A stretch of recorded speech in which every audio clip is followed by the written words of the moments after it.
Welcome to the Political Matrix News. We have the sources, we have the truth from inside the political matrix. The Political Matrix News rolls on. We're doing this 6 weeks prior to the election of the next president of the United States. Will it be President Harris? Will it be President Trump? We already know how one of those sounds when you kept saying it. President Trump always had a nice ring to it. You thought maybe we'd gone back on the gold standard, or at least on the gold bathroom hardware standard. With President Harris, wait a minute, we had a Harris son. Harris. Was that the one that died? Benjamin. No. Benjamin Harrison. He was Harris' son. Yes. Okay, yeah. Anyway, guys, I'm worried. I'm scared. Oh, the other guys, by the way, Greg Fink waved to everybody. Greg's holding things together in Gainesville as best he can, other than trying to run the Florida Gators football team. But I'm thinking he could do a better job. You played football, all 3 years in high school, tackling dummy? I looked like it, but I played soccer. Okay. A soccer guy. Scott, you want to take a crack at running Florida Gator football? I think you should. Well, I don't know if I could do any worse. You know, there's certainly a lot of other candidates out there, but you know, to be perfectly fair, you know, we're going into a new era of football, of transfer portals ruining everyone's life. Although to be fair, they haven't. It certainly hasn't hurt Alabama. So I guess we all have our theories. As I heard Alabama, you're correct. Well, Shoot, Alabama doesn't even have the same coach, and they're still doing well. Yeah. God, they got a freshman receiver out there. My God, that kid is ridiculous. Mm-hmm. I don't want to talk about it. Don't want to talk about it. And I'm an Alabama fan, and there's always in Alabama, you know, for 25 years. Well, he ain't no Bear Bryant. Well, actually, it's more like 30 years. He ain't no Bear Bryant. And Nick Saban shows up, and now the next 30 years or coaches are going to be, he ain't no Nick Saban. So, you know, Alabama fans are tough, and they're never ever going to be pleased. Never. So there is they're spoiled. There is that. Yeah. I could talk about all of the nasty stuff that Puff Daddy did to girls and boys over all the years, and that's horrible. Jennifer Lopez is really ripping into Sean, and she knew about this, and maybe one of the reasons that Ben Affleck broke it off with her, got a divorce, because she is going to be complicit that she allowed her husband, her boyfriend. P. Diddy was a boyfriend for Jennifer, and she allowed it to go on and didn't say or do anything. Really? And yeah, because everybody, you know, it's one of those things when you're about a 800-pound gorilla, maybe 1,200-pound gorilla in the rap world and that music, you don't want to say anything to piss them off, because then they'll sue you, or they'll make sure that you don't get a contract, or they'll send some people to do a drive-by. And all of those things are very bad for the extended career. It's like if we had dirt on a politician and we were like to spew the dirt on this politician, and even though it's true, even though it would be true, they would still sue us within about that much of our life, and do the best they could to ruin our lives, thinking that we would have an influence on the election. So there is all of that. You know, what surprises me is that with all of these things that seem to have gone on with P. Diddy, that during the whole Me Too movement, that he didn't get caught up in that. I mean, because there were a lot of guys who just did some very minor things and inappropriate for sure, but they just had their entire career crushed, in some cases for saying the wrong thing. Yeah. Right. And here we got Puff Daddy just all you know taking a skid on it, and I don't believe, you know, he's one of these guys. To me, he's about as threatening as Kardashian's guy, Kanye West. Kanye West, yeah.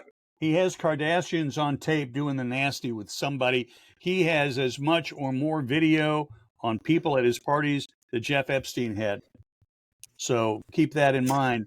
I And guess, I guess that is what it is. He had the forethought and wherewithal to gather evidence. mm-hmm, he did, and it'll all be used against him in a court of law. One of the people that as I'm getting the information, one of those people who, at the age of 15, was at one of these drug and liquor fueled parties was a little kid by the name of Justin Bieber.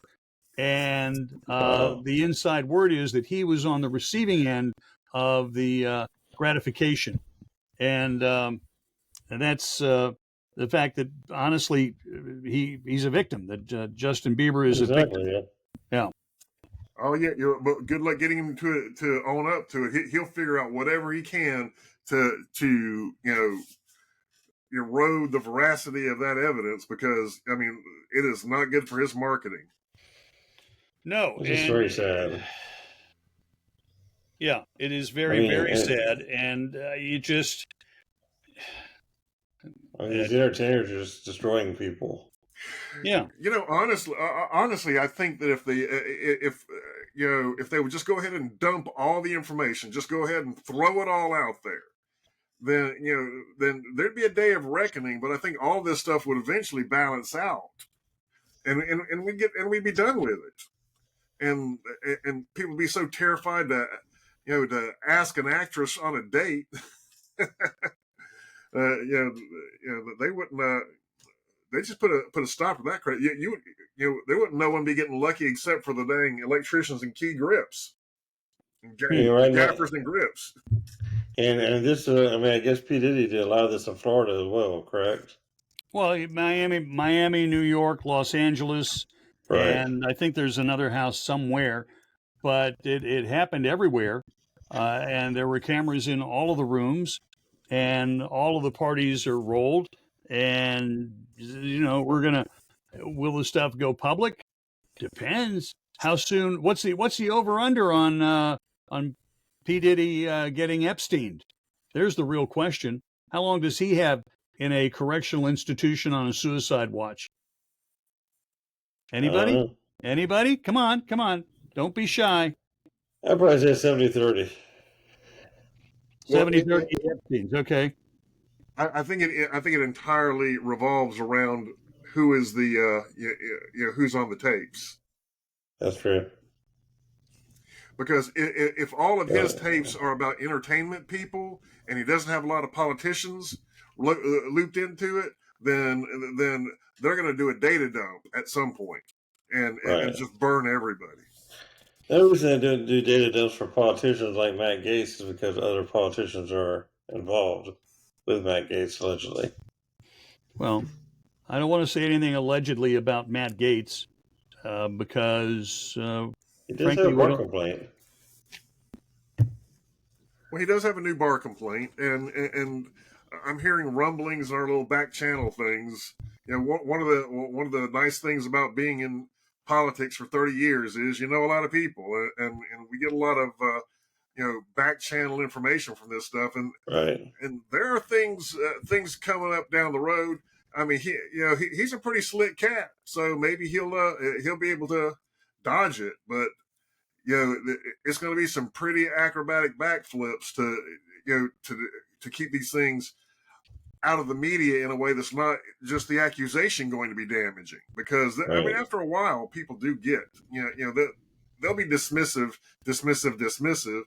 but eventually you start getting enough of these stories out there, and it does wind up eroding, especially if people see a viable alternative. That's all that they really need to have is a viable alternative. Then we'll see. Yeah. You know, the info that we got, there's like talk about special elections in the first quarter of next year, and on a lot of maybe, could be, shouldas, don't know, but But it might go this way. Mm-hmm. All hypotheticals. All hypotheticals. But the thing is regardless of the reality of it, the man's connected. I mean, his dad and he were both politicians. I mean, he was, he came to office in 2012. I want to say maybe 2010. 2010, yeah. yeah. Yeah, and his dad, good lord, His dad was Senate president, and he put half the people that are on the Public Service Commission and half the people that are on the what is it BP Drive. No, the BP thing, that was how he wielded all of his power, was having the Triumph Gulf Coast. Yeah, but I'm talking about the Florida Commission on Ethics. You know, So when your father is the chair, I don't know if he still is, but he was for a long time the chairman. He's a vice chair now. He's a vice chair of the Commission on Ethics. Wait, doesn't he have to be elected to be on the commission? No, appointed. It's an appointed position. Oh, okay. And so between the his position on the Commission on Ethics and the people who owe their position on the Commission on Ethics, and am I wrong? Isn't that a paid position, Greg? I'm pretty sure it's. I don't know if it is or not. I don't know. I don't know. I'll look that up because I'm pretty sure. Most of these boards, people don't understand. They see all these little whatever boards, even the water board or whatever, except for like what was that board that you were on, Greg? The water or something or other. The Soil and Water Board. Soil and Water Board. That may be one of the few boards in Florida that's not compensated. It's an elected position, but you don't really make any money on it. But just about everything has like usually like a county commissioner's like 90 grand, the school board's probably 70, 80 grand. These are part-time jobs that people, that are really almost patronage positions, really. Yeah, school board is like around 35, and actually the state rep is like 29. State senator is 30. Yeah, ironically, the two biggest elected seats, you don't really get any kind of compensation, and yet somehow they survive. They do. Exactly. That's where Matt Gaetz was for 8 years. I guess he actually came in, looking it up here, in 2009 in a special election because they removed Ray Sansom, because of all the allegations that Matt made up about Ray, and Ray, everything got dismissed on Ray, but part of the deal was that he had to leave as Speaker of the House. And he had to leave. He had to leave in order to go defend himself from the criminal complaint that the three different judges said. But when they got to the end of the case, it said that should have never been brought. That all the prosecutor managed to do was prove that the three men that they drug through the mud did absolutely nothing wrong. Right. Damn. And yet, the damage is done. That's the beginning of the damages. Didn't you tell me that Ray Sansom was? I don't remember what you told me, and I forgot, and I apologize for that. He's Speaker of the House. No, he was. What is he doing now? Right now, he's working with DJJ over private schools, and he's doing a really good job with basically getting kids who are troubled kids off the streets and getting them education and a really good private education. Well, how interesting. The Florida Commission on Ethics is not one of the compensated boards. And this surprises you in what way? Because it's one of the coveted positions. So I'm wondering what it gives you on the back end. I also don't know. Is Don still on the board now that he's running for state senate? He probably is not on the board, but again, you strategically put people that that you can depend on, right? And you don't really have to worry about ethics complaints now, do you? No, you don't. No. Why? Yeah, you're not going to have any problems at all. That seems to be the plan. Seems to be the plan. The entire deal with the entire Gaetz show is nothing but one long-standing litany of complaints or hypothetical complaints. Something's going to be done here eventually, but hopefully justice will ring through pretty quickly. Well, one could hope, but me being a one, I ain't gonna hold my damn breath because I don't think that anything will bring harm upon that family because of the way that Big Daddy Don has exercised power and Archer. moved all the pawns where he needs them to be. That's He it. has. Well, there are very few people in power that he doesn't either have, who don't either owe their position to him or are terrified of something he knows. It's very good structuring. Mm-hmm. And these are the people, boys and girls, these are the people who we elect, okay? And Yeah. a lot of them are freaking cowards. Cowards. Well, after you look at what happened to Jack Latvala, Ray Sansom, two people who were deemed untouchable in Florida, and it is widely regarded that Don Gates was driving the bus that ran over them. Then it's understandable why people would rather not run afoul of these people. Right. Yeah. Yeah. And that's just like, geez, oh Pete, what's next? What the freak is coming up next? I And mean, and and I guess I should say for the people that don't know that Ray Sansom was the Speaker of the Florida House, and Jack Latvala was the Senate Appropriations Committee chair, and that's the third most powerful seat in Florida government. And actually, Ray was actually the only person that we know of yet who has ever fired Matt Gates. Oh yeah, He and he fired did him it twice. Twice in a couple of months. 2 times. So that being said, Daddy Don is not too happy with Mr. Ray. No, but that I don't want to get into what his real beef was, but still, I mean, he had a lot of he had a lot of concerns about Ray, and when he couldn't make a positive deal with him, he just decided to get rid of him, and so Ray's down the road. I'm not sure what his beef with Latvala was. I don't remember actually. It had to do well, with a woman. No, I know how he got Latvala out. What I just don't remember why he was afoul of him. Why was he angry with Latvala to the degree to do something like that? But I I don't think know. it was one of the issues that he did not carry water on. And there's Maybe. a few issues that Don was pushing that Yeah. Latvala was not getting behind. Well, Latvala wanted to be governor, so maybe that's what it was too. Because Latvala was on his way to becoming governor. That's true. And then Big Daddy Don just put the nix on that because it wasn't the guy that he wanted to be there. Big Daddy Don. We should Big get a Daddy bumper Don. sticker for that on Big Daddy Don. Yeah, right. We should. And have an X through it. Mm-hmm. yeah, For well, sure.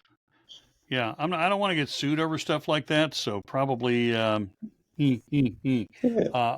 yeah, maybe not we suitable. could go so hypothetical on what we will be seeing coming up in well, not just the presidential election, but what may happen when the new Congress gets to town, and that could be very, very interesting and be hugely impactful on the state of Florida politics, right? Do you think Yeah, the for sure. Republicans will keep the House?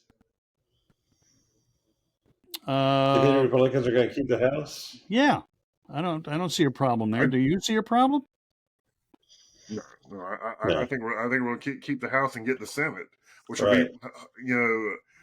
if for some bizarrely engineered reason we lose Trump loses this race, that'll at least be our backstop. Right. Demote Miss Harris down to Prime Minister. That'd be very good. And also, who do you think might be the new majority leader for the Republican Party, Thune or Rick Scott? Well, I hope it's Rick. I mean, I like his integrity. I mean, I know people like to try to cast aspersions on him and pretend that he's some kind of an evil character, but I don't know if I've seen many politicians with more integrity than Rick Scott. I would concur with that. I agree with that. saw him when and got a chance to visit with him when they had the CPAC here in Orlando. Yeah, It's yeah. been a couple of years now. Been a couple of years, but he was just he could stopped what he was doing. Hey, Rob, how have you been? Hadn't seen the man in more than 2 years. Not in more than 2 years. And was I flattered? Yeah, you're damn right I was. Okay. But that Right. also says a lot about the person. All I was a guy talking on the radio in Pensacola, was a friend from day one, of the campaign. And he basically had an open invitation every time he came to town and used it and absolutely used it. And that was a blast. That Right. was just terrific. And, and then he invites you, said, hey, why don't you all come on over for dinner? The governor's mansion? Right. Yeah. So, Yeah. Yeah. okay. Yeah, Rick, no problem. And had a good time there too. Yeah. I think another big news in the Senate world is that Tester is not endorsing Harris. I know, right? Yeah, the guy running for re-election. Mm-hmm. Yeah, that's. But so it's hard for me to get really excited about a lot of these endorsements because some of them are just self-serving, and some of them are just people that are terrified to not endorse people just because they don't really want to endorse them, but afraid of the consequences if they don't. Mm-hmm. And we've seen clients like that. I mean, we've had a couple of clients who endorsed people during the races that they didn't really care for, but it was less of a problem to endorse them and just and not put a lot of energy in tracking their campaign and stuff, but just do the endorsement. Yes, I support him, whatever, and then never have to talk to him again.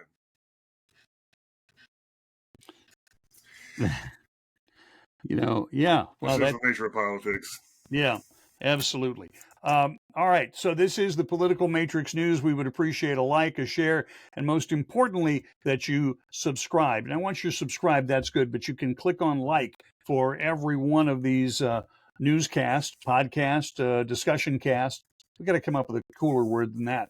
But we will be indebted to you if you can come up with a better term. By the way, don't forget our political matrix, if you really want to let people know where you're coming from, these are available for only, what was the price last week? $29.95. I think we can knock that down to $24.95 and take it out from that point. What, you guys don't have yours yet? They haven't been shipped yet. Sorry about that. So sorry. Just the way it goes sometimes. What? We'll be getting him soon. Right. Getting him soon. I can hardly wait. Just makes me all excited just even thinking about that at this point in time. All a Twitter. Exactly. And not even all an X. All right, we'll get to it. Stand by. We'll have another episode of the Political Matrix News coming right back with you.